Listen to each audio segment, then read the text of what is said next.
नमस्कार दोस्तों, आज हम बात करेंगे पिवट पॉइंट लेवल्स के विषय में। दोस्तों, pivot point levels technical indicator का ही एक रूप है। दोस्तों, अगर मैं आपसे कहूं कि आप आज की कैंडल के प्राइस से आने वाले अगले दिन के 3 महत्वपूर्ण सपोर्ट और रेसिस्टेंस लेवल्स को पहले ही जान सकते हैं, तो आपकी प्रतिक्रिया क्या होगी? खैर, जो भी प्रतिक्रिया हो, दोस्तों इंट्राडे ट्रेडर के लिए पिवट पॉइंट लेवल्स बहुत ही ज्यादा महत्वपूर्ण है, क्योंकि पिवट पॉइंट लेवल की मदद से आपको यह पता चलता है कि किन लेवल्स के ऊपर आपको खरीदी करनी है और किन लेवल्स के नीचे आपको बिकवाली करना है। दोस्तों, अब हम समझते हैं कि पिवट पॉइंट क्या होता है और यह कैसे बनता है।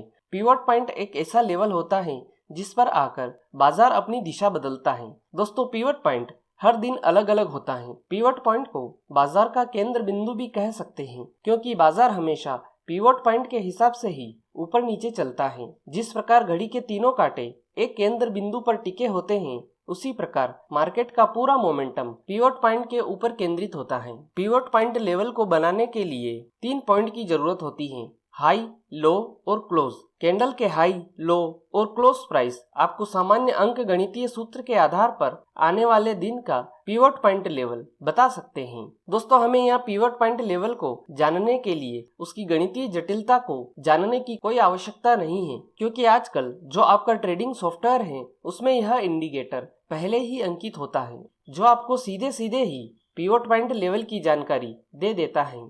और अगर आप फिर भी खुद ही पिवट पॉइंट लेवल निकालना चाहते हैं, तो आप इसका गणितीय सूत्र वीडियो में देख सकते हैं, और यह फॉर्मूला मैंने वीडियो की डिस्क्रिप्शन में भी डाल रखा है। आप वहां से भी इसे कॉपी करके अपने पास सेव कर सकते हैं। अब हम देखते हैं कि इस फॉर्मूले से आप पिवट पॉइंट लेवल कैसे निकाल सकते हैं। अगर आप आने वाले कल का पिवट पॉइंट लेवल निकालना चाहते हैं, तो आप आज के हाई, लो और क्लोज प्राइस को जोड़कर उसमें 3 का भाग दे दीजिए, और आपके पास जो संख्या आएगी वो आने वाले कल का पिवट पॉइंट होगा, आप जिस भी स्टॉक या कमोडिटी का चाहते हैं उसका। दोस्तों, इसी प्रकार आप इस पूरे फॉर्मूले का उपयोग करके ऊपर नीचे के 3 सपोर्ट और रेसिस्टेंस लेवल को प्राप्त कर सकते हैं। लेकिन जैसा कि मैंने आपको पहले ही बताया है, हमें टेक्निकल इंडिकेटर्स की गणितीय जटिलता में जाने की कोई आवश्यकता नहीं है। हमें बस इन इंडिकेटर्स का कैसे उपयोग करते हैं यह जानना आवश्यक है, और हमें इतना ज्ञान गणित लगाने की भी कोई जरूरत भी नहीं है। ये फार्मूला तो मैंने आपको बस इसलिए बताया है ताकि आप में से जो कोई खुद ही पिवट पॉइंट लेवल निकालना चाहता है वो इस फॉर्मूले की मदद से निकाल सकता है। दोस्तों, इसमें ध्यान रखने वाली बात यह है कि अगर आप आने वाले कल का पिवट पॉइंट लेवल हासिल करना चाहते हैं, तो आप आज की कैंडल के हाई, लो और क्लोज प्राइस का उपयोग कीजिए। और अगर आप अगले वीक का पिवट पॉइंट लेवल हासिल करना चाहते हैं, तो आप इस वीक के पूरे होने के बाद वीकली कैंडल के हाई, लो और क्लोज प्राइस का उपयोग कीजिए। इसी प्रकार अगर आप अगले मंथ का पिवट पॉइंट लेवल चाहते हैं, तो आप इस मंथ के पूरे होने के बाद मंथली कैंडल के हाई, लो और क्लोज प्राइस का उपयोग कीजिए। दोस्तों, अगर आप खुद ही पिवट पॉइंट लेवल हासिल करना चाहते हैं, तो एक बात का ध्यान रखिए कि मार्केट क्लोज होने के बाद ही पिवट पॉइंट लेवल निकालिए, क्योंकि जब तक मार्केट क्लोज नहीं होगा तब तक आपको सटीक क्लोज प्राइस नहीं मिलेगा, जिससे कि आपका पिवट पॉइंट लेवल गलत हो सकता है। इसी प्रकार अगर आप वीकली या मंथली पिवट पॉइंट लेवल चाहते हैं, तो पहले वीकली या मंथली कैंडल को पूरी तरह से बनने दीजिए,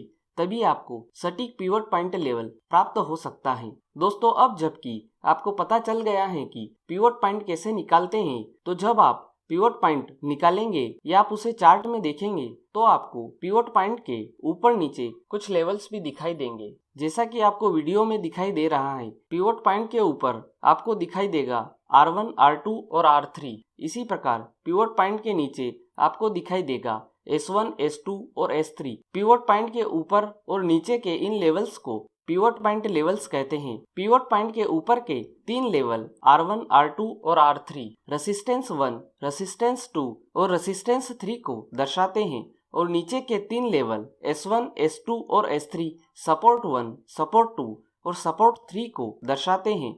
तो दोस्तों, अब हम देखते हैं कि पिवट पॉइंट लेवल कैसे काम करता है। दोस्तों, पिवट पॉइंट लेवल का उपयोग करके ट्रेडिंग करना सबसे आसान है, क्योंकि मार्केट अगर पिवट पॉइंट के ऊपर खुलता है तो उस दिन तेजी की संभावना 80% होती है।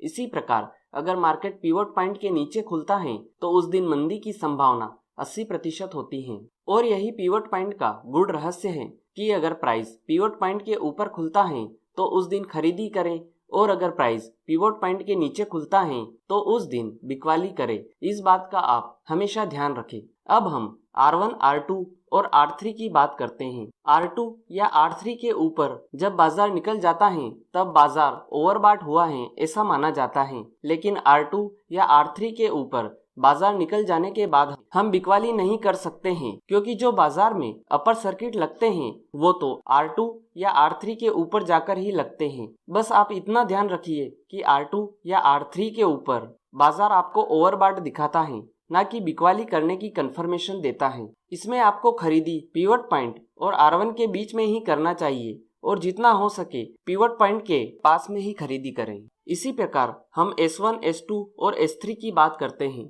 S2 या S3 के नीचे जब बाजार जाता है तब बाजार ओवरसोल्ड है ऐसा माना जाता है, लेकिन S2 और S3 के नीचे बाजार जाने के बाद हम खरीदारी नहीं कर सकते हैं, क्योंकि बाजार में जो लोअर सर्किट लगते हैं वो तो S2 और S3 के नीचे जाकर ही लगते हैं। बस आप इतना ध्यान रखिए कि S2 और S3 के नीचे बाजार आपको ओवरसोल्ड दिखाता है, ना कि खरीदारी करने की कंफर्मेशन देता है। इसमें आपको बिकवाली पिवट पॉइंट और S1 के बीच में ही करना चाहिए, और जितना हो सके पिवट पॉइंट के पास में बिकवाली करे तो यह अच्छा होगा। तो दोस्तों, यह थी पिवट पॉइंट के विषय में संपूर्ण जानकारी। उम्मीद है आपको यह वीडियो पसंद आया होगा।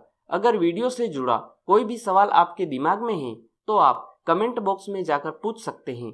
आज के लिए इतना ही, फिर मिलेंगे। गुड बाय, धन्यवाद।